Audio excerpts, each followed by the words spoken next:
Hello everyone, good morning. आज अपन OBC की class 13 discuss करेंगे और आज का अपना टॉपिक है प्लेसेंटा अबनॉर्मलिटीज। इससे प्रीवियस क्लास के अंदर अपन ने प्लेसेंटा को डिस्कस किया था और प्लेसेंटा के स्ट्रक्चर को, प्लेसेंटा के अंदर सर्कुलेशन को, प्लेसेंटा के डेवलपमेंट को अच्छी तरीके से डिस्कस कर चुके हैं। आज अपन कुछ अबनॉर्मलिटीज की बात करेंगे कि जहां पे प्लेसेंटा एस्टेब्लिश होनी चाहिए वो नॉर्मली कैसे होती है और यदि उसके अंदर क्या क्या अबनॉर्मलिटीज हो सकती है। ओके, तो अपन वन बाय वन डिस्कस करते हैं यहाँ पे।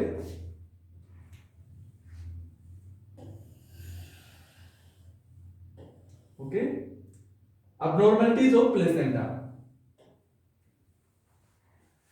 प्लेसेंटा के अबनॉर्मलिटीज को डिस्कस करने के लिए कुछ अलग अलग तरीके हो सकते हैं कि वो अबनॉर्मलिटीज के कोज क्या हो सकते हैं। सबसे पहले तो अपन बात करेंगे कोज के ऊपर कि अपन ने इससे प्रीवियस क्लास के अंदर देखा था कि नीटाबेस मेम्ब्रेन को डिस्कस किया था। ओके, नीटाबेस मेम्ब्रेन क्लियर है। इसका काम क्या था, नीटाबेस मेम्ब्रेन का काम क्या था कि जब ये जो कोरियोनिक प्लेट होती है, कोरियोनिक प्लेट किधर से होती है? कोरियोनिक प्लेट होती है फीटस की तरफ से। ये क्या है? ये कोरियोनिक प्लेट है जो फीटस की तरफ से होती है और इधर से डेसिडुआ होती है। ये डेसिडुआ है, ये मदर की तरफ से होती है यानी यूट्रस की तरफ से होती है। इन दोनों को आपस में स्टेब्लिश रखने के लिए यहां पे क्या रहता है, जो डेसिडुआ है, जो एंडोमेट्रियम है, ये एंडोमेट्रियम है, इसको यहां पे एक लेयर होती है जिसको बोलते हैं नीटाबेस मेम्ब्रेन। इसको अपन बोलते हैं नीटाबेस मेम्ब्रेन। इसका काम क्या रहता है? ये इसको सिर्फ और सिर्फ डेसिडुआ तक ही स्टेब्लिश रखने देती है। यानी जैसे एक पौधा होता है, उसकी जैसे जड़ें होती है, तो उनको यहाँ पे ये सिर्फ डेसिडुआ तक ही लिमिट रखती है। डेसिडुआ के नीचे मायोमेट्रियम होती है, इसके नीचे पेरीमेट्रियम रहती है, तो इनके अंदर इनकी जड़ों को नहीं जाने देती है। इसका रीजन क्या रहता है कि जब डिलीवरी होती है, जब फीटस एक्सटर्नल आउटवर्ड के अंदर बाहर आता है, तो उस दौरान जो प्लेसेंटा की जो जड़ें हैं वो सिर्फ डेसिडुआ तक रहेगी, यानी सिर्फ एंडोमेट्रियम तक रहेगी। तो एंडोमेट्रियम तो बाहर आ जाएगी डिलीवरी के बाद, तो ये बाहर निकल सकती है।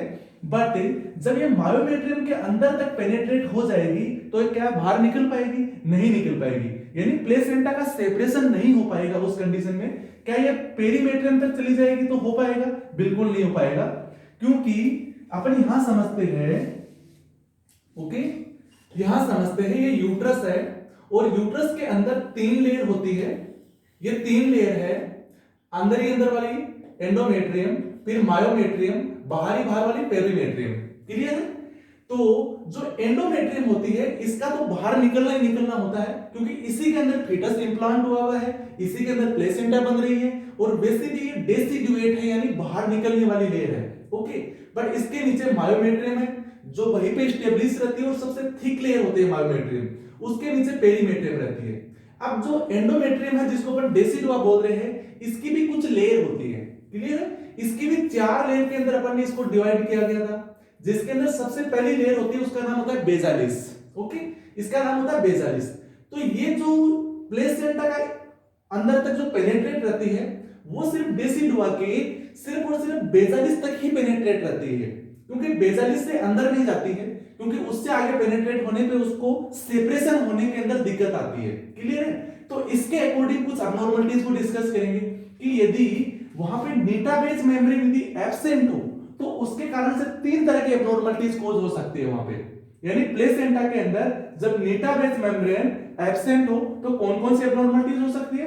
Placenta accreta, placenta increta, placenta percreta. Clear है? तो अपन तीनों को डिस्कस करते हैं कि प्लेसेंटा एक्रेटा में क्या होता है, प्लेसेंटा इनक्रेटा में क्या होता है और प्लेसेंटा परक्रेटा में क्या होता है। सबसे पहले देखते हैं प्लेसेंटा एक्रेटा। प्लेसेंटा एक्रेटा का मतलब होता है, देखो यहां पे 3 लेयर पर ने डिस्कस किया है। ओके, यहां पे 3 लेयर पर ने डिस्कस किए। अंदर ही अंदर वाली क्या है? एंडोमेट्रियम। जब ये नीटाबेस मेम्ब्रेन एब्सेंट रहेगी और ये कंप्लीट डेसिडुआ को, यानी जिसके 4 पार्ट है, जो ये डेसिडुआ है, इस डेसिडुआ के भी 4 लेयर के अंदर इसको अपन ने डिवाइड कर दिया है, जिनमें से अंदर ही अंदर वाली कौन सी है? बेसालिस है। बल्कि ये कंप्लीटली डीप तक अंदर तक चारों लेयर को कवर कर ले, कंप्लीट डेसिडुआ को कवर कर ले, कंप्लीट एंडोमेट्रियम तक ये चली जाए तो उसको अपन क्या बोलेंगे? यानी यूट्राइन वॉल के अंदर डीपली चली जाए, तो डीपली अटैचमेंट हो जाए तो उसको अपन बोलेंगे प्लेसेंटा एक्रेटा। क्लियर है? एक्रेटा। फिर अपन बोलेंगे इनक्रेटा। इनक्रेटा का मतलब होता है कि इनक्रेटा यानी अंदर क्रॉस कर गई है, जो ये एंडोमेट्रियम है, इस एंडोमेट्रियम की जो चारों लेयर है इनको कवर करके यहां तक, यानी सिर्फ एक्रेटा में तो क्या आ रहा था, एक्रेटा में तो सिर्फ ये डीप पेनिट्रेट हो रही थी, अदरवाइज होनी चाहिए सिर्फ यही तक। क्लियर है? यानी सिर्फ और सिर्फ यही तक कवर होनी चाहिए, ये सिर्फ एक 42 तक ही होनी चाहिए, बट नॉर्मली तो 42 तक होनी चाहिए, बल्कि एक्रेटा में क्या होता है, ये चारों लेयर को कवर कर लिया, यानी कंप्लीट डेसिडुआ को पेनिट्रेट कर चुकी होती है, तो इसको अपन एक्रेटा बोलेंगे। इनक्रेटा में क्या होता है कि उसको कवर करने के बाद ये मायोमेट्रियम तक आ गई है, यानी ये मायोमेट्रियम है, कंप्लीट मायोमेट्रियम को कवर नहीं किया है, बल्कि मायोमेट्रियम में ये अंदर एंटर हो चुकी है। क्लियर? अंदर एंटर हो चुकी है, तो उसको बोलेंगे इनक्रेटा। फिर अपन बोलेंगे परक्रेटा। परक्रेटा यानी पार कर गई है, नाम से ही पता चल रहा है कि पार कर गई है, परक्रेटा। ओके, क्रेटा यानी जाना, पर यानी पार, यानी बहुत ज्यादा डीपली चली गई है, जो ये मायोमेट्रियम में सिर्फ एंटर हुई थी वो कंप्लीट मायोमेट्रियम को क्रॉस कर गई है। अब ऐसा नहीं है कि परक्रेटा इसके अंदर पेरीमेट्रियम में चली गई है, पेरीमेट्रियम में कभी नहीं जाती है, बल्कि मायोमेट्रियम में डीप चली गई है कंप्लीटली। सिर्फ इनक्रेटा में क्या था, मायोमेट्रियम में सिर्फ एंटर हुई थी, बल्कि परक्रेटा में क्या हुआ, कंप्लीट डीप तक पेनिट्रेट हो चुकी है, कंप्लीट मायोमेट्रियम को क्रॉस कर चुकी है, तो उसको अपन बोलेंगे परक्रेटा। क्लियर है? अब इनको थ्योरेटिकली अपन देख लेते हैं। When placenta attach too deeply into the uterine wall, यानी यूट्राइन वॉल में तो अटैच होना ही होना होता है, पर टू डीपली यानी थोड़ा ज्यादा गहराई तक चली गई है। ओके, यानी ज्यादा गहराई तक नॉर्मली नहीं जाती है, कि जब मैं बता रहा हूं कि एंडोमेट्रियम जब डेसिडुआ है उसकी 4 लेयर होती है, जिनमें से सिर्फ 42 तक ही जाती है, बल्कि थोड़ी डीप चली गई है, चारों लेयर क्रॉस कर गई है, यानी कंप्लीट डेसिडुआ तक पेनिट्रेट हो चुकी है, तो उसको अपन बोलेंगे एक्रेटा। क्लियर है? इसके बाद increta. When placenta attach to uterine muscle, uterine muscle तक अटैच हो गई है, या फिर यूट्राइन मसल के अंदर थोड़ा सा अंदर चली गई है। यूट्राइन मसल कौन सी है? यूट्राइन मसल कौन सी होगी? मायोमेट्रियम। क्लियर है? यूट्राइन मसल कौन सी होती है? मायोमेट्रियम। तो मायोमेट्रियम के अंदर थोड़ी सी अंदर चली गई है, वहां पे एंटर हो गई है, तो उसको अपन क्या बोलेंगे? इनक्रेटा। फिर अपन बात करेंगे परक्रेटा की। When the placenta goes completely through the uterine wall, uterine wall को कंप्लीटली पार कर गई है, sometimes invading near by organ like the bladder. कई बार क्या रहता है कि वैसे नॉर्मली नहीं जाती है, जो पेरीमेट्रियम होती है उसको क्रॉस नहीं करती है, पर समटाइम्स क्या होता है उसको भी क्रॉस करके जो अंदर के जो ऑर्गन्स होते हैं वहां तक पेनिट्रेट कर जाती है, और प्लेसेंटा कई बार तो ब्लैडर तक अटैच हो जाती है। क्लियर है? जैसे अपने आगे वाले साइड में यूट्रस है, यूट्रस के जस्ट सामने वाले साइड में क्या रहेगा? ब्लैडर रहेगा। ये क्या है? ये यूट्रस है, यूट्रस के सामने वाले साइड में यहाँ पे ब्लैडर होता है, पीछे वाले साइड में क्या रहता है? रेक्टम रहता है। क्लियर है? यहां पे रेक्टम रहता है, और सामने वाले साइड में क्या रहेगा? ब्लैडर रहेगा। क्लियर? सामने ब्लैडर रहता है, पीछे रेक्टम रहता है। तो यदि एंटीरियर वॉल के अंदर अटैच है, एंटीरियर वॉल के अंदर यदि अटैच है, तो कई बार ऐसा देखने को मिलता है कि जब डीप पेनिट्रेट होती है और प्लेसेंटा परक्रेटा रहता है, तब ये डीप पेनिट्रेट करके मायोमेट्रियम पेरीमेट्रियम तक कवर करने के बाद कई बार ब्लैडर तक को अटैच कर जाती है, यानी प्लेसेंटा ब्लैडर के अटैच हो जाती है सामने। तो क्या ऐसी प्लेसेंटा डिटैच हो सकती है? क्या ऐसी प्लेसेंटा सेपरेट हो सकती है आफ्टर डिलीवरी? बिल्कुल नहीं हो सकती। तो इसको सर्जिकली रिमूव करना पड़ता है। क्लियर है? उसको सर्जिकली यूट्रस ही रिमूव करना पड़ता है, उसकी स्ट्रेक्टमी करनी पड़ती है। क्लियर है? तो ये 3 अब्नॉर्मलिटीज तो नीटावस मेम्ब्रेन के आधार पे बनती है। क्लियर है? अब अपन आगे बात करते हैं, वैसे काफी इंपॉर्टेंट है, एग्जाम्स के अंदर आने वाले क्वेश्चन है। ओके, अब अपन अदर टाइप्स की अब्नॉर्मलिटीज को डिस्कस करेंगे कि नीटावस मेम्ब्रेन की एब्सेंस के ऊपर अब्नॉर्मलिटीज थी, वो 3 तरह की अब्नॉर्मलिटीज थी, उनको अपन डिस्कस कर चुके हैं। अभी अपन बात करेंगे अदर टाइप्स की अब्नॉर्मलिटीज, ये भी बहुत ज्यादा इंपॉर्टेंट है और काफी बार एग्जाम्स के अंदर क्वेश्चन आता है। सर्कमवेलेट प्लेसेंटा, ये क्या है? सर्कमवेलेट प्लेसेंटा। क्लियर है? जिसको अपन प्लेसेंटा एक्स्ट्राकोरियलिस भी बोलते हैं। ठीक है?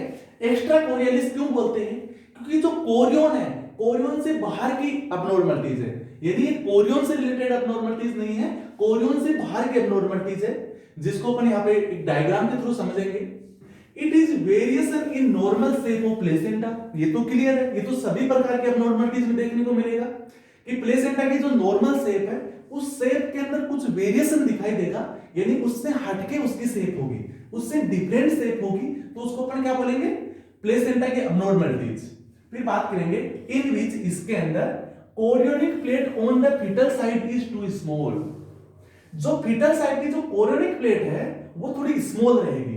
देखो इस तरीके से रहता है प्लेसेंटा, यदि अटैच रहती है तो वो कैसे रहती है, जैसे ये प्लेसेंटा है और ये यूटस के ऊपर इस तरीके से अटैच रहती है, क्लियर है। ये क्या है, ये बेजल प्लेट है, प्लेसेंटा की कौन सी रहती है, इधर बेजल प्लेट है, इधर से फीटस है जिससे डिटेच रहेगी। अब ये होता क्या है, नॉर्मली तो क्या रहता है, ये जो कोरियोनिक प्लेट रहती है फीटस की, क्लियर है, ये फीटस की क्या है, कोरियोनिक प्लेट है, और उससे ये डिस्क से प्लेसेंटा बनती है, क्योंकि दो डिस्क होती है। ये कौन सी है, ये कोरियोनिक प्लेट है, ये कोरियोनिक प्लेट है, क्लियर है, और ये वाली जो है इसको अपन बोलेंगे बेजल प्लेट है, ये बेजल प्लेट है, और इन दोनों प्लेट के मिलने से क्या बनती है, डिस्क, इसीलिए इसको डिस्कोइड से प्लेसेंटा बोलते हैं, क्लियर है।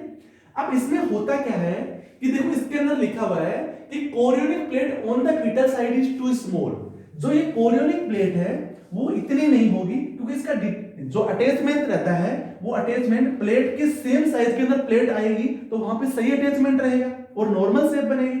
बल्कि यहां पे होता क्या है, जो कोरियोनिक प्लेट है वो इसकी साइज की नहीं रहेगी, वो उससे थोड़ी स्मॉल हो जाएगी, यानी सिर्फ और सिर्फ यही तक हो जाएगी ये, यानी सिर्फ और सिर्फ यही तक होगी ये, ओके। जो कोरियोनिक प्लेट है वो सिर्फ यही तक रहेगी, यानी उसके कंपैरिजन के अंदर कोरियोनिक प्लेट छोटी होगी, क्लियर है, कोरियोनिक प्लेट क्या रहेगी, छोटी रहेगी।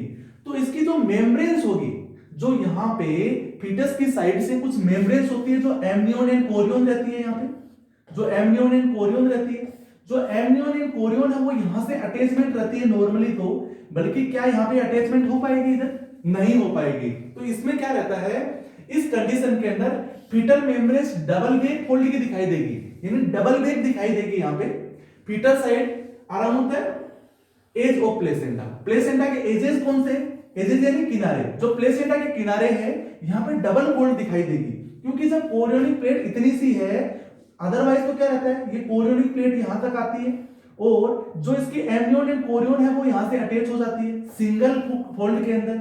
बल्कि यहां पे जब कोरियोनिक प्लेट छोटी हो जाएगी तो इसमें डबल बैग बनेगी है, जो फीटल मेम्ब्रेन है वो डबल बैग बनेगी इस एरिया को कवर करने के लिए, क्लियर है।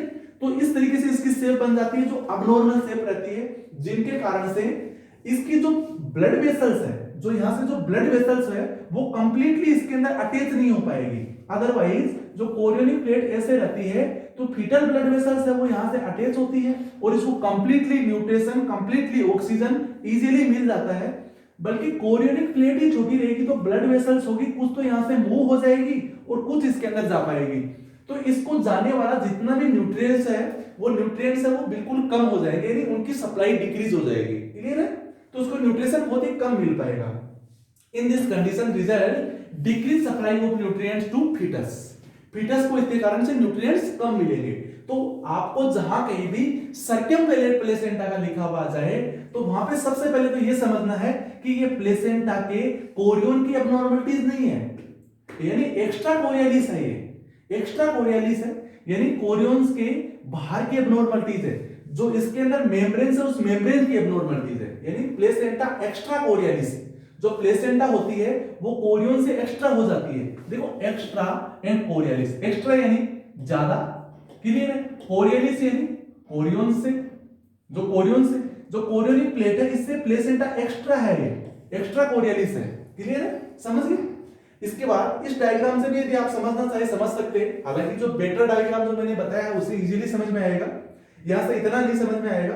बट जो आपको नीचे वाली साइड में दिखाई दे रहा है, देखो ये है नीचे वाली साइड में दिखाई दे रहा है, ये क्या है, ये बेजल प्लेट वाला एरिया है, क्लियर है। और ऊपर वाले साइड में क्या है, ये फीटल सरफेस का है जो कोरियोनिक प्लेट है।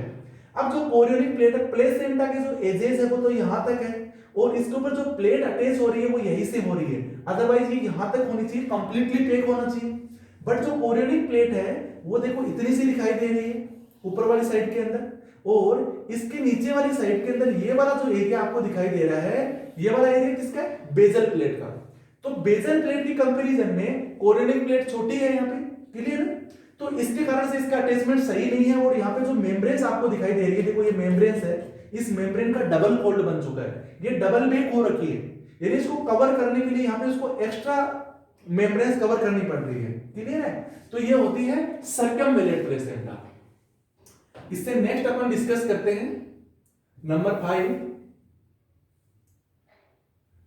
नंबर 5 है मार्जिनल प्लेसेंटा, क्लियर है, नाम से ही पता चल रहा है मार्जिन से इसका अटैचमेंट है, मार्जिनल मार्जिन से अटैचमेंट है, मार्जिन को हिंदी में बोलते हैं किनारे, यानी मार्जिन से रिलेटेड है। आल्सो नोन एज, इसको अपन अदर नाम से भी जानते हैं एक सर्कम मार्जिनेट प्लेसेंटा, इसको अपन सर्कम मार्जिनेट प्लेसेंटा भी बोल सकते हैं, ओके। ये वैसे सर्कमवेलेंट प्लेसेंटा की अपोजिट होती है, जो अपन ने इससे प्रीवियसली पढ़ा था, जो सर्कमवेलेंट प्लेसेंटा उसकी जस्ट अपोजिट रहती है। इसमें होता क्या है, a thin fibrous ring present at margin of the chorionic plate where the fetal vessels appear to terminate। देखो उसमें था क्या, यहां पे इस तरीके से रहता है, एक सेकंड, ये प्लेसेंटा की बेजल प्लेट है, क्लियर, नीचे से ये कोरियोनिक प्लेट है, ये क्या है, ये कोरियोनिक प्लेट है इधर से।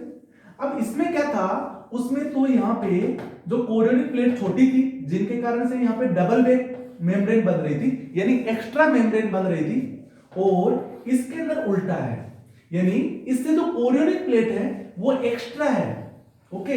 या फिर इस लिमिट की है कि यहां पे जो अपन अबनॉर्मलिटीज देख रहे हैं वो कोरियन से रिलेटेड नहीं, अपनी जो अबनॉर्मलिटीज मेनली बन रही है वो फीटल मेम्ब्रेन से रिलेटेड बन रही है।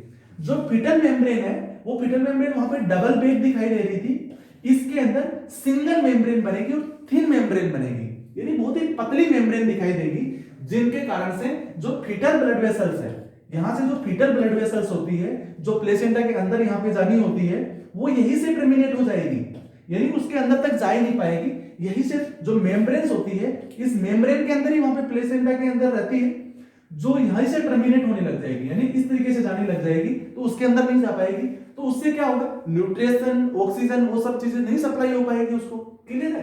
तो इस तरीके से दिखाई देती है, जो आपको यहाँ पे भी दिखाई दे रही होगी। तो डायग्राम ये तो ज्यादा क्लियर नहीं है, बट यहाँ पे जो फीटल ब्लड वेसल्स है, इस तरीके से जो फीटल ब्लड वेसल्स होती है वो टर्मिनेट हो रही है बाहर, उसके अंदर पेनेट्रेट नहीं हो रही है। ये थोड़ा डायग्राम जूम होने के कारण से ये थोड़ा क्लियर नहीं दिखाई दे रहा है। और जो ये प्लेट है, इस प्लेट के ऊपर देखो थिन मेम्ब्रेन दिखाई दे रही है, आपको थिन मेम्ब्रेन दिखाई दे रही है, ओके। है तो उसी साइज की, जो प्लेसेंटा का नीचे से और कोरियोनिक प्लेट का साइज सेम है, बट यहाँ पे जो मेम्ब्रेन है वो थिन दिखाई दे रही है, या तो वहां पे सेम रहता है, या फिर कोरियोनिक प्लेट की थोड़ी सी साइज जो बेजल प्लेट है उसके कंपैरिजन में इसमें ज्यादा होती है, क्लियर है। तो ये भी आप समझ गए।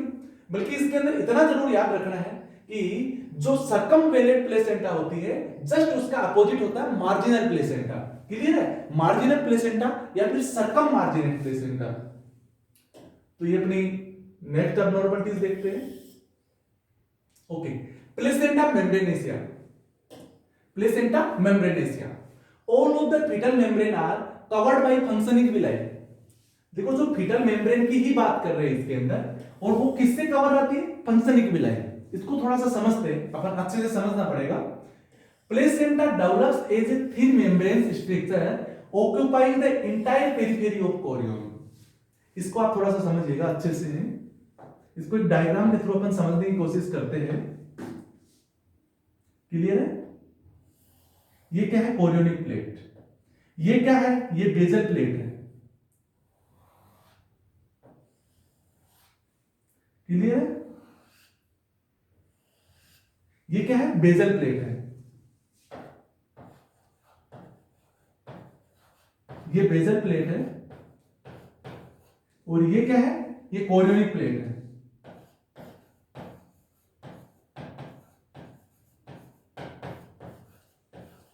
यानी जिससे ये डिस्कोइस से प्लेसेंटा बन रही है। क्लियर है? इसमें होता क्या है, जो प्लेसेंटा की जो फीटल मेम्ब्रेन होती है, फीटल मेम्ब्रेन कहां रहती है, यहां पे आती है फीटल मेम्ब्रेन, ये बाहर के साइड में यहां पे फीटल मेम्ब्रेन होती है। फीटल मेम्ब्रेन कौन सी होती है, एमनियोन एंड कोरियोन, ठीक है, जिसीलिए यहां पे कोरियोनिक प्लेट बनती है। कोरियोन बाहर की तरफ रहती है, जो एमनियोन अंदर की तरफ रहती है और कोरियोन बाहर की तरफ रहती है, इसीलिए इस प्लेट को अपन कोरियोनिक प्लेट बोलते हैं। क्लियर है? तो जो ये प्लेट रहती है या फिर जो फीटल मेम्ब्रेन रहती है वो फंक्शनिंग विलाई से कवर रहती है। फंक्शनिंग विलाई का सिर्फ और सिर्फ यहीं पे अंदर ही रहना चाहिए, जो फंक्शनिंग विलाई रहती है वो सिर्फ अंदर ही होनी चाहिए, बल्कि ये इसके अंदर फंक्शनिंग विलाई बहुत ज्यादा होने के कारण से यहां पे आ जाती है। देखो फंक्शनिंग विलाई सभी जगह बनती है, ठीक है, इनर सेल मास के अंदर भी बनती है, ट्रोफोब्लास्ट के अंदर भी बनती है, बल्कि जो यहां पे जो प्लेसेंटा बना रही है इसके अंदर फंक्शनिंग विलाई प्रेजेंट रहती है, और जो फीटस रहता है उसके अंदर की जो फंक्शनिंग विलाई होती है वो फंक्शन करना बंद कर देती है बाद में, बल्कि यहां पे जो फंक्शनिंग विलाई रहती है वो प्रेजेंट ही रहती है, जिनके कारण से यहां पे ये एट्रोफी हो जाती है इसकी, यानी फंक्शनिंग विलाई की एट्रोफी हो जाती है, तो इसके कारण से अबनॉर्मल स्ट्रक्चर दिखाई देती है। क्लियर है? जिसके कारण से इसकी जो फीटल ब्लड वेसल्स है वो इसके अंदर नहीं जा पाती है और उससे न्यूट्रिशन एंड ऑक्सीजन उसको सप्लाई क्लियरली नहीं हो पाता है। क्लियर है? तो इसके अंदर यदि अपने को याद रखने वाली चीज है तो प्लेसेंटा मेम्ब्रेन से अगर नाम आ जाए तो वहां पे जो फंक्शनिंग विलाई होती है उससे कवर रहती है फीटल मेम्ब्रेन, यानी अपने को आपको एक ही ध्यान रखना है, जहां मेम्ब्रेन से अगर नाम आ जाए तो मेम्ब्रेन क्या है, एमनियोन एंड कोरियोन, और एमनियोन एंड कोरियोन से या फिर फीटल मेम्ब्रेन से कवर रहती है क्या, फंक्शनिंग विलाई से कवर रहती है वो सब चीजें, तो जिनके कारण से उसको न्यूट्रिशन एंड ऑक्सीजन सप्लाई नहीं हो पाती है। क्यों? क्योंकि इसकी जो फीटल ब्लड वेसल्स है वो आउटर साइड के अंदर ही टर्मिनेट होने लग जाएगी। क्लियर है? अब चलते हैं नेक्स्ट स्लाइड के अंदर, यानी कंप्लीटली पेरीफेरी को जो कोरियोन है, इस कोरियोन की कंप्लीट पेरीफेरी, देखो ये होता है सेंट्रल, जो बीच का जो पार्ट होता है उसको अपन सेंट्रल बोलते हैं, और आउटर साइड का जो एरिया होता है उसको अपन पेरीफेरी बोलते हैं। जब अपन एक ह्यूमन बॉडी की बात करते हैं तो अपने ये पोर्शन क्या है, ये सेंट्रल पोर्शन है, और अपने हाथ पैर क्या है, ये अपनी पेरीफेरी है। क्लियर है? तो कोरियोनिक प्लेट की पेरीफेरी ये वाली एरिया है, इस कोरियोनिक पेरीफेरी को यहां पे कौन कवर कर लेता है, फंक्शनिंग विलाई। ओके, कंप्लीट को कौन कवर कर लेता है, फंक्शनिंग विलाई को कवर कर लेती है। क्लियर है? और विलाई क्या होती है वो अपन ने प्रीवियस लेक्चर के अंदर डिस्कस कर ही लिया था। ओके, अब अपन बात करते हैं 7 नंबर की अबनॉर्मलिटीज को। क्लियर है?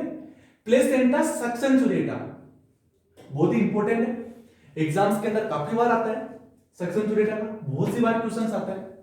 Small accessory lobe develop in membranes at the distance of the periphery of margin placenta. देखो यहां पे अपन समझते हैं ये क्या है, ये यूट्रस है। क्लियर? ये मैंने क्या बनाया, यूट्रस बनाया है, और जो प्लेसेंटा अटैच रहती है यूट्रस से वो एक लोब के रूप में अटैच रहती है। क्लियर है? यहां से इसे लोब के रूप में अटैच रहती है, बल्कि इस प्लेसेंटा सक्सेंचुरेटा में क्या रहता है कि वहां पे एक एक्सेसरी लोब और डेवलप हो जाता है। कहां पे हो जाता है, जो इसकी मेम्ब्रेन्स होती है इस मेम्ब्रेन से कुछ डिस्टेंस के ऊपर, यानी प्लेसेंटा के पेरीफेरी के मार्जिन पे। प्लेसेंटा की पेरीफेरी कौन सी हुई, ये वाले जो किनारे होंगे ये प्लेसेंटा की पेरीफेरी है। प्लेसेंटा का सेंटर कौन सा हुआ, ये सेंटर है। क्लियर है? समझ रहे आप? यदि ये प्लेसेंटा, ये देखो यूट्रस बनाया मैंने, और यूट्रस की एंडोमेट्रियम यानी डेसिडुआ के अंदर ये मैंने प्लेसेंटा को बनाया है। क्लियर है? प्लेसेंटा का ये लोब है, और प्लेसेंटा के लोब पे इस वाले पार्ट को अपन सेंट्रल बोलते हैं और इस वाले पार्ट को अपन पेरीफेरी बोलते हैं। क्लियर है? इस पेरीफेरी के ऊपर क्या रहता है, यहां पे मेम्ब्रेन्स होती है। क्लियर है? और इस मेम्ब्रेन्स यहीं से अटैच रहती है, बल्कि इससे कुछ दूर यानी कुछ डिस्टेंस के ऊपर एक लोब और बना लेते हैं, जिस लोब को अपन एक्सेसरी लोब बोलते हैं, क्योंकि कोई कंपलसरी लोब नहीं है, कंपलसरी तो सिर्फ और सिर्फ मेन लोब है, इसलिए इसको एक्सेसरी बोला गया है, क्योंकि ये एक्स्ट्रा है, इसका अपने को ज्यादा यूजेस नहीं है या अपने लिए कोई कंपलसरी नहीं है, एक एक्सेसरी लोब और बन जाता है यहाँ पे। क्लियर है? यानी एक मेन प्लेसेंटा से एक एक्सेसरी लोब और बन जाता है, और इसके अंदर कुछ वेस्कुलर कनेक्शंस हो जाते हैं फीटल ओरिजिन से, यानी इससे इसका वेस्कुलर कनेक्शन हो जाता है। क्लियर है? तो इस तरह के प्लेसेंटा को अपन क्या बोलेंगे, प्लेसेंटा सक्सेंचुरेटा, यानी which they have vascular connections of fetal origin. जो फीटल ओरिजिन है इससे इसका भी वेस्कुलर कनेक्शन हो जाता है डायरेक्टली, इसका ऐसे भी कनेक्शन हो सकता है, या फिर जो फीटस होता है यहाँ पे होता है इसके कनेक्शंस ऐसे भी होते हैं, यानी जो फीटल ब्लड वेसल्स होती है वो इस तरीके से दोनों लोब से अटैच रहती है, यानी वो असेसरी लोब है, मेन लोब तो यहाँ पे बल्कि एक एक्स्ट्रा असेसरी स्मॉल लोब और बन जाता है जिसको अपन प्लेसेंटा सक्सेंचुरेटा बोलेंगे। क्लियर? अब चलते हैं अपन नेक्स्ट स्लाइड के अंदर, अपनी नेक्स्ट अबनॉर्मलिटीज को अपन डिस्कस करेंगे। Number 8, placenta bilobata. नाम से पता चल रहा है बाइलोबाटा, यानी दो लोब बन रहे इसके अंदर भी। देखो उसमें भी दो लोब थे, बल्कि उसके अंदर क्या था, दो लोब थे, पर एक स्मॉल लोब था वो जिसको अपन एक्सेसरी लोब बोला था। इसमें भी लोब दो बन रहे हैं जिसको अपन बाइलोबाटा भी बोलते हैं और बाइपार्टिसाइड भी बोलते हैं, यानी बाइपार्टिसाइड भी इसको बोलते हैं अपन, इसका दूसरा नाम है बाइपार्टिसाइड। ठीक है, तो इसको अपन डिस्कस करते हैं। Placenta separated into two lobes. जो प्लेसेंटा है ये अपन ने यूट्रस बना लिया, क्लियर है? यूट्रस के अंदर ये अपना लोब है और यहां पे एक लोब है, दो लोब के अंदर प्लेसेंटा सेपरेट हो जाती है, क्लियरली पहले से सेपरेट है। ओके, यानी जो डिवीजन है ये कंप्लीट डिवीजन नहीं है, इसका थोड़ा बहुत कनेक्शन जरूर रहता है, बल्कि दो लोब में डिवाइड रहती है, यानी इनकम्प्लीट डिवीजन है। कंप्लीट डिवीजन तब होता है जब ये दोनों लोब बिल्कुल भी सेपरेट हो, इनका कोई कनेक्शन ही नहीं हो, तो अपन इसको कंप्लीट डिवीजन बोल सकते हैं। बल्कि कंप्लीट डिवीजन नहीं, इनकम्प्लीट डिवीजन है।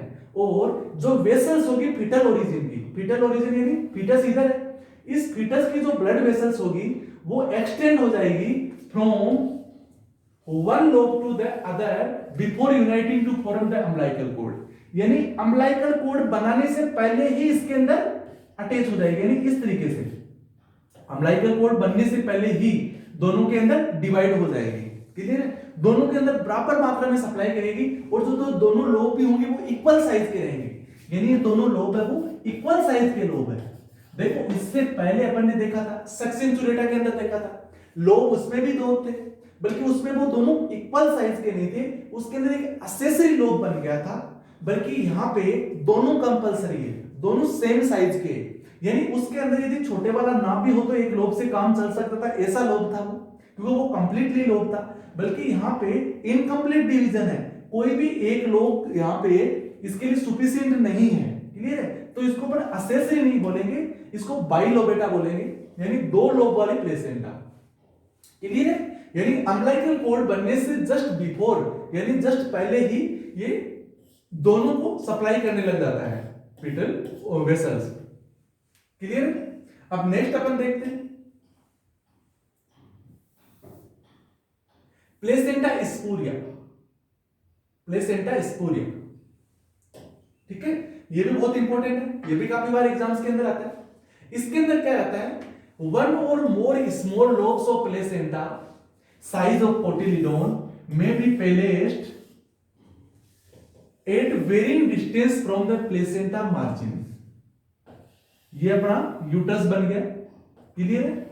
इसके अंदर भी क्या हो रहा है, देखो इसके अंदर एक या एक से ज्यादा स्मॉल साइज के प्लेसेंटा के लोब बन जाते हैं। क्लियर है? वो भी कहां पे, प्लेसेंटा के मार्जिन से ही। ये प्लेसेंटा है, प्लेसेंटा के मार्जिन कौन सा हुआ, ये वाला, क्योंकि ये तो सेंटर है, जहां से सेंटर से क्या जुड़ा रहता है, अम्बिलिकल कॉर्ड अटैच रहती है। यहां पे क्या है, ये अम्बिलिकल कॉर्ड है। क्लियर है? जो सेंटर से, प्लेसेंटा के सेंटर से अटैच रहती है अम्बिलिकल कॉर्ड, जो अपन इससे अगले वाले लेक्चर में जब अम्बिलिकल कॉर्ड डिस्कस करेंगे तब अपन कंप्लीटली अम्बिलिकल कॉर्ड को एक ही जगह डिस्कस करेंगे। यानी प्लेसेंटा के सेंटर से अटैच रहती है ये, बल्कि इसका जो पेरीफेरी रहती है यहां तक फीटल मेम्ब्रेन रहती है, इस फीटल मेम्ब्रेन या फिर पेरीफेरी से दूर डिस्टेंस के ऊपर कुछ एक्सेसरी लोब बन जाते हैं, वो एक भी हो सकता है, दो भी हो सकते हैं, ठीक है, एक से ज्यादा कितने भी हो सकते हैं, तो इस तरीके से लोब बन जाते हैं। क्लियर है? In cases of absence of communicating blood vessels is called spuria. Lobe भी बन जाते हैं और इनके अंदर आपस में ब्लड वेसल्स का कनेक्शन भी नहीं रहता है, तो इसको अपन क्या बोलेंगे, स्पूरिया बोलेंगे, प्लेसेंटा स्पूरिया। जब इसके अंदर ब्लड वेसल्स का कनेक्शन है, जब इसमें ब्लड वेसल्स का कनेक्शन है तो उसको क्या बोलेंगे, बाइलोबेटा बोलेंगे। क्लियर? और सक्सेंचुरेटा में क्या था, उसके अंदर एक एक्सेसरी यानी एक्स्ट्रा लोब बन गया था, क्या बन गया था, एक्स्ट्रा लोब बन गया था। इसको अपन थोड़ा सा और देखते हैं। देखो 3 चीजें हैं जिनको अपन यहां पे एक तरीके से डिस्कस करेंगे अच्छे से। देखो 3 चीजें हैं, एक है प्लेसेंटा, प्लेसेंटा सक्सेंचुरेटा, ठीक है। दूसरा वाला क्या है, एक है प्लेसेंटा बाइलोबेटा, प्लेसेंटा बाइलोबेटा, क्लियर है। और थर्ड नंबर है प्लेसेंटा स्पूरिया।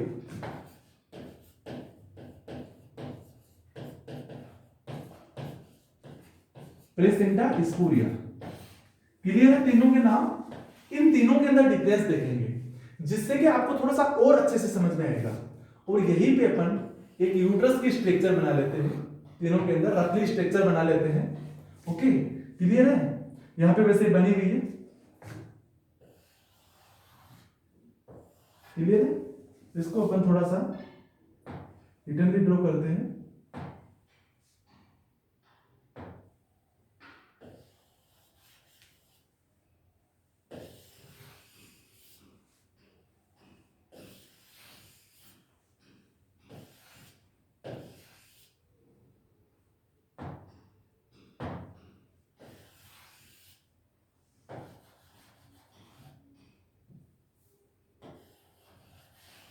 ओके, ठीक है। यहां पे अपन ड्रॉ करते हैं दोबारा। ओके, ये 3 अपन ने यूट्रस के डायग्राम बनाए हैं तीनों को समझने के लिए। और तीनों के अंदर इसी तरीके से यहां पे प्लेसेंटा वो अटैच रहती है। ये प्लेसेंटा का लोब है, क्लियर है। अब इस प्लेसेंटा सक्सेंचुरेटा में तो क्या रहता है, एक असेसरी लोब और बन जाता है, क्लियर है। एक असेसरी लोब और बन जाता है जिसका कोई यूजेज नहीं है, ये कोई कंपल्सरी लोब नहीं है। असेसरी इसलिए बोला गया है क्योंकि ये मेन लोब है वो सफिशिएंट है, क्लियर है। और कहां से, इसका पेरीफेरी से, जो मार्जिन है इस मार्जिन से कुछ डिस्टेंस के ऊपर, क्लियर है। प्लेसेंटा बाइलोबेटा में क्या रहता है, 2 इक्वल साइज के लोब बन जाते हैं। इसमें जैसा लोब है वैसा का वैसा इक्वल साइज के लोब बन जाते हैं। इसके अंदर 1 या 2 या 3 कितने भी एक्स्ट्रा और लोब बन जाते हैं। अब इसके अंदर तो क्या रहता है, इसके अंदर डायरेक्टली अम्बिलिकल कॉर्ड से, यही से डायरेक्टली ब्लड वेसल्स का कनेक्शन रहता है। डायरेक्टली ब्लड वेसल्स की सप्लाई हो रही है, यहाँ पे दोनों के अंदर हो रही है, इसमें भी हो रही है, इसमें भी हो रही है। बल्कि ये लोब छोटा है, मेन लोब से ये लोब छोटा है। इसके अंदर क्या हो रहा है, सप्लाई हो रही है डायरेक्टली, बल्कि ये लोब बराबर इक्वल साइज के अंदर है, ये दोनों इक्वल साइज के अंदर है। इसके अंदर क्या हो रहा है, यहां से सप्लाई सिर्फ मेन लोब को ही हो रही है और इसके अंदर कोई ब्लड वेसल से इसके अंदर सप्लाई नहीं है। जब कोई अदर जो लोब है, एक्सेसरी लोब है, या फिर जो मेन लोब के अलावा अदर जो लोब बने हैं उनके अंदर ब्लड वेसल्स का कोई कम्युनिकेशन नहीं है तो उसको अपन स्पूरिया बोलेंगे। जब 2 इक्वल साइज के लोब हो और दोनों को ब्लड वेसल्स का कम्युनिकेशन हो, और जो ब्लड वेसल्स है वो जब वहां से अम्बिलिकल कॉर्ड बनने से जस्ट पहले, यानी अम्बिलिकल कॉर्ड में जाने से जस्ट पहले ही उसके अंदर ट्रांसफर हो गई है, दोनों लोब्स के अंदर इक्वल साइज के अंदर, उसको अपन क्या बोलेंगे, बाइलोबेटा बोलेंगे। प्लेसेंटा सक्सेंचुरेटा के अंदर एक्सेसरी लोब और बन गया और दोनों के अंदर इक्वल साइज के अंदर सप्लाई भी जा रही है, क्लियर है, तो उसको अपन सक्सेंचुरेटा बोलेंगे। तो ये क्लियर है। ओके, अब अपन आगे डिस्कस करते हैं। ओके, प्लेसेंटा स्पूरिया हो गया। अब ये जो 9 अपन ने अबनॉर्मलिटीज पढ़ी है, वो 9 अबनॉर्मलिटीज तो बहुत ही इंपॉर्टेंट है ही है। हालांकि आप कई बुक्स के अंदर जब जाते हैं तो वहां पे 5 अबनॉर्मलिटीज लिखी होती है, कहीं पे 6 लिखी होती है, कहीं पे 7 लिखी होती है, कुछ डिफरेंट। इस बुक में आप जा रहे हैं तो यहाँ पे ये वाली है, अगली वाली में दूसरी मिल जाती है। बल्कि अपन ने जो 8 अबनॉर्मलिटीज देखी है वो सभी एक ही बुक में नहीं मिल पाती है, ठीक है। यानी कुछ उसको छोटा करने की कोशिश करते हैं, मैंने सभी अबनॉर्मलिटीज को एक ही जगह दिखाने की कोशिश की है। इसके अलावा भी एक अबनॉर्मलिटीज और होती है कि प्लेसेंटा के अंदर ट्यूमर्स बनने के बहुत ज्यादा चांसेस रहते हैं। यानी प्लेसेंटा में कई बार ट्यूमर डेवलप हो जाते हैं, वो एक तरह से प्लेसेंटा के अबनॉर्मलिटीज के अंदर ही अपन काउंट करते हैं। बल्कि उसको कई बुक्स के अंदर अलग से डिफाइन किया होता है, कईयों में नहीं भी दिया होता है, ठीक है। तो इसको भी अपन देख लेते हैं क्योंकि एग्जाम्स के अंदर काफी बार क्वेश्चन आता है। सबसे पहले तो अपने को जो ध्यान रखने वाली चीज है वो ये है कि प्लेसेंटा में यदि ट्यूमर डेवलप हो गया, यदि कोई बिनाइन ट्यूमर हो गई है, कुछ कैंसरस ट्यूमर डेवलप हो गई है, तो उसको अपन क्या बोलेंगे, उसका टर्मिनोलॉजी क्या है, तो उसको अपन बोलेंगे कोरियोएंजियोमा। कोरियोएंजियोमा क्लियर है, उसको अपन क्या बोलेंगे, उसको अपन बोलेंगे कोरियोएंजियोमा, उसको अपन बोलेंगे कोरियोएंजियोमा। कोरियो यानी कोरियोन, कोरियो यानी कोरियोन क्लियर। एंजियोमा, एंजियोमा क्या रहता है, देखो जहां कहीं भी एंजियोमा लिखा आ जाए, एंजियो यानी होता है ब्लड वेसल्स और ओमा यानी होता है ट्यूमर। कोरियोन की ब्लड वेसल्स के अंदर ट्यूमर को होने को क्या बोलेंगे अपन, कोरियोएंजियोमा बोलेंगे। यानी कोरियोन के अंदर एंजियो, एंजियो वर्ड सिर्फ और सिर्फ ब्लड वेसल्स के लगता है, यानी एंजियोग्राफी करते हैं, क्या करते हैं अपन, ब्लड वेसल्स की ग्राफी करते हैं अपन, ब्लड वेसल्स के अपन उसका एक डिजिटल पैरामीटर अपन देखते हैं कि कहां पे उसका ब्लॉकेज है, देखो उसी वर्ड से पता लग जाता है। तो ये एंजियो यानी क्या रहता है, ब्लड वेसल्स को इससे अपन यहां पे देखते हैं, ठीक है। एंजियो यानी होता है ब्लड वेसल्स क्लियर है, और ओमा यानी होता है ट्यूमर, ठीक है, और वो भी कौन सा, बिनाइन ट्यूमर क्लियर है, ये बिनाइन ट्यूमर। तो कोरियोन की ब्लड वेसल्स के अंदर ट्यूमर को अपन कोरियोएंजियोमा बोलेंगे।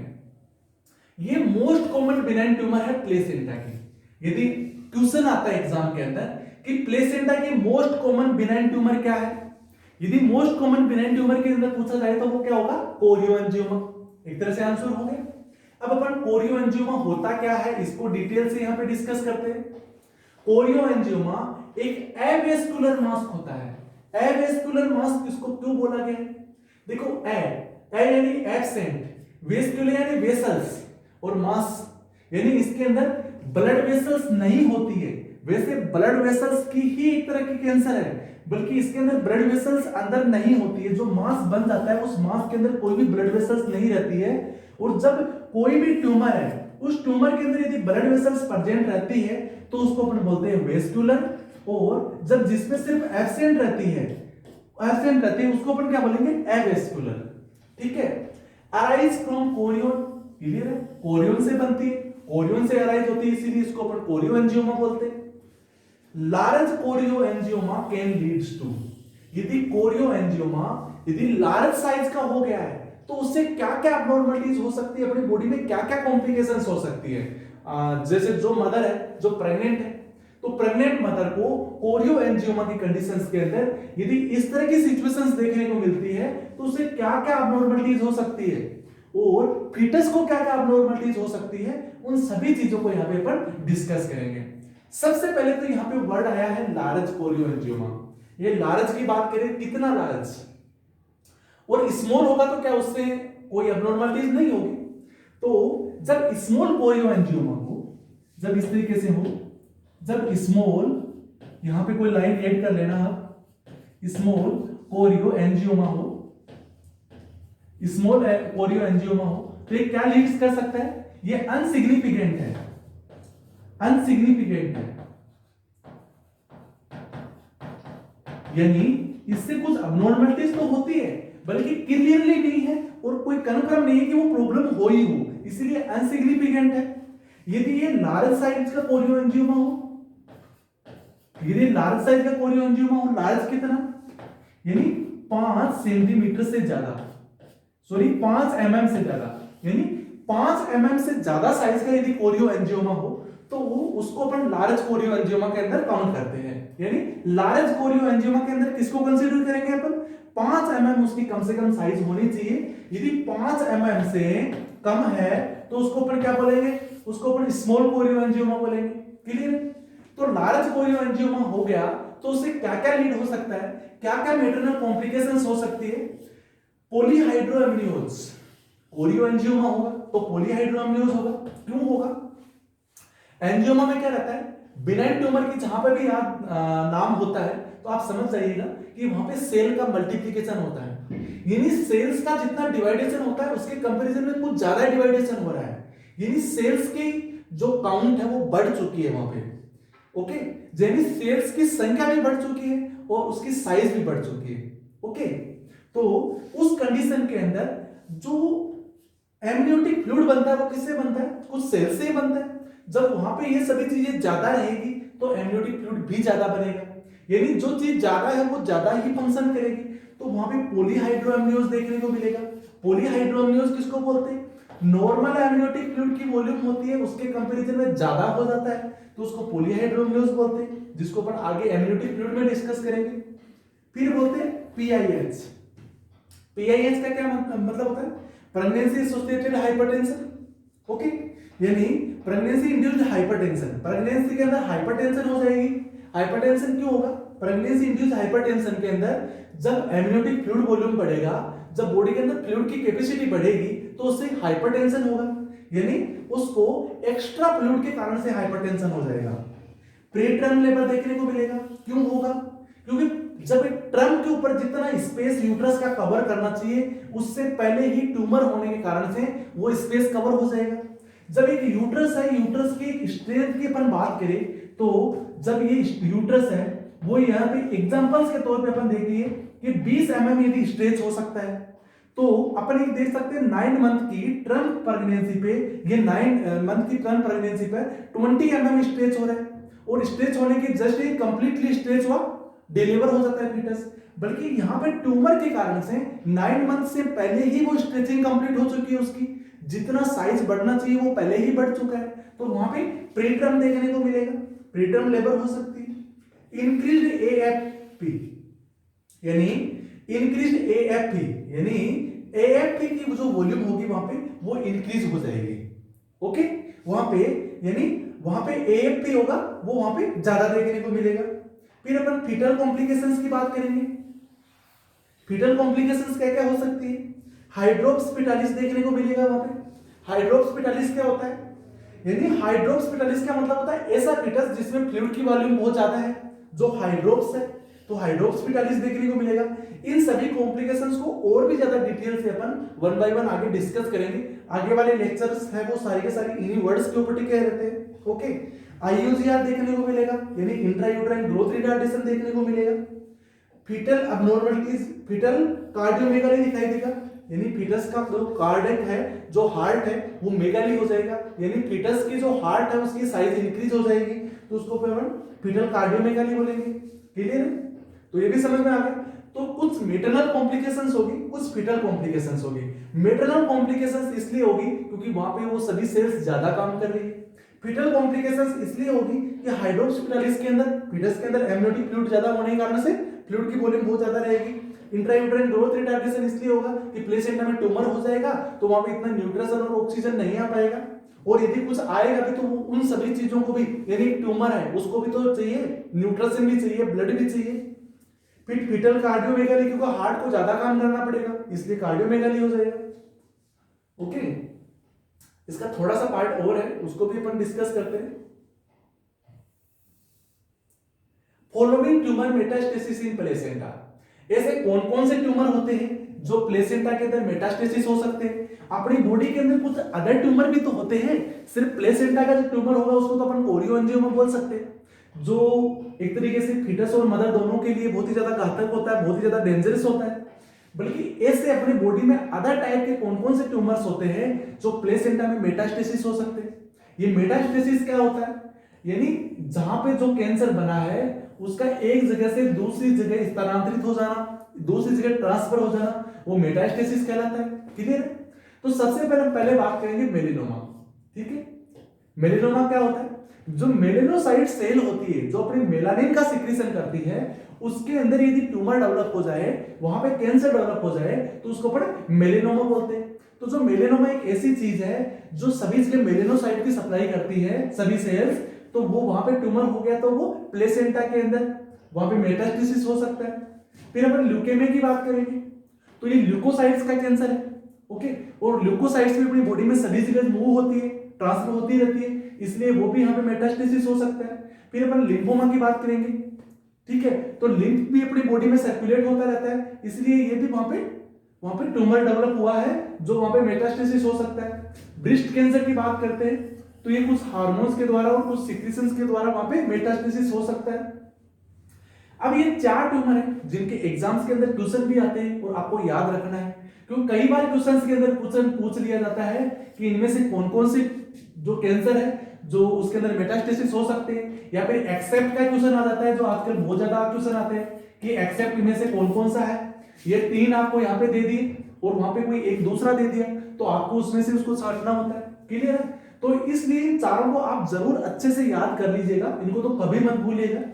जो मैं यहाँ पे प्लेसेंटा के अबनॉर्मलिटीज के अंदर फिर भी मैं ट्यूमर को यहाँ पे इसलिए पढ़ा रहा हूं क्योंकि इससे रिलेटेड बहुत सारे क्वेश्चंस आजकल एग्जाम में पूछे जाते हैं। फॉलोइंग ट्यूमर मेटास्टेसिस इन फीटस, ऐसे कौन कौन से ट्यूमर है जो फीटस के अंदर मेटास्टेसिस हो सकते हैं? ओके, तो सिर्फ और सिर्फ एक मेलेनोमा एक ऐसा कैंसर है, एक मेलेनोमा एक ऐसा ट्यूमर है जो फीटस में मेटास्टेसिस हो सकता है। इसके अलावा कोई भी ट्यूमर वहां पे मेटास्टेसिस नहीं हो सकता है। क्लियर है? क्योंकि जो मेलेनोमा है इसके अंदर मेलानिन होता है, वो बच्चे को चाहिए होता है, जो प्लेसेंटा को क्रॉस करके जाता है तो वो कैंसर को वहां पे लेके जा सकता है और वहां पे कैंसर डेवलप कर सकता है। इसके अलावा ल्यूकेमिया नहीं होगा, बच्चे को ट्रांसफर प्लेसेंटा में ट्रांसफर हो सकता है, बल्कि फीटस में इसलिए नहीं होगा क्योंकि जो मेटरनल ब्लड है वो कभी भी उससे मिक्सिंग नहीं होता है। लिम्फोमा तो लिम्फ भी उससे कभी मिक्स नहीं होते हैं। ब्रेस्ट कैंसर भी प्लेसेंटा में वहां पे मेटास्टेसिस हो सकता है, बल्कि फीटस में मेटास्टेसिस नहीं होगा। क्लियर है? तो ये सभी अपनी जो 10 अबनॉर्मलिटीज है, यहाँ पे अपन ने 10 अबनॉर्मलिटीज है जिनको अच्छे से यहाँ पे डिस्कस कर लिया है और इससे बहुत ज्यादा क्वेश्चंस भी आते हैं। तो ये अपना आज का चैप्टर कंप्लीट हो गया प्लेसेंटा के अबनॉर्मलिटीज के बारे में। इससे नेक्स्ट क्लास के अंदर अपन डिस्कस करेंगे फंक्शन ऑफ प्लेसेंटा। क्लियर है? फंक्शन ऑफ प्लेसेंटा बहुत ही इंपॉर्टेंट टॉपिक है, बहुत ही इंपॉर्टेंट टॉपिक है। ठीक है? ये फंक्शन ऑफ प्लेसेंटा को नेक्स्ट क्लास में अपन डिस्कस करेंगे। क्लियर है? उसके बाद अपन फीटल मेम्ब्रेन को पढ़ेंगे, अम्बिलिकल कॉर्ड को पढ़ेंगे, एमनियोटिक फ्लूइड को डिस्कस करेंगे। इन सभी चीजों को 1 by 1 डिस्कस करेंगे। Thank you.